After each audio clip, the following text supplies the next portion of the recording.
নমস্কার। আজকের ইতিহাসে কী রয়েছে দেখে নেব। আন্তর্জাতিক নৃত্য দিবস। ১৬৩৯-এ দিল্লির লাল কেল্লার ভিত্তিপ্রস্তর স্থাপিত হয়।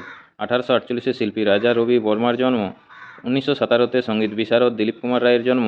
১৯১৯-এ জালিয়ানওয়ালাবাগের নৃশংস হত্যাকাণ্ডের প্রতিবাদে রবীন্দ্রনাথ ঠাকুর ব্রিটিশ প্রদত্ত নাইট উপাধি ত্যাগ করেন। ১৯১৯-এ বিশিষ্ট তবলাবাদক ওস্তাদ আল্লারা খাঁর জন্ম। ১৯৩৯-এ কংগ্রেস সভাপতির পদ থেকে ইস্তফা দিলেন সুভাষচন্দ্র বসু।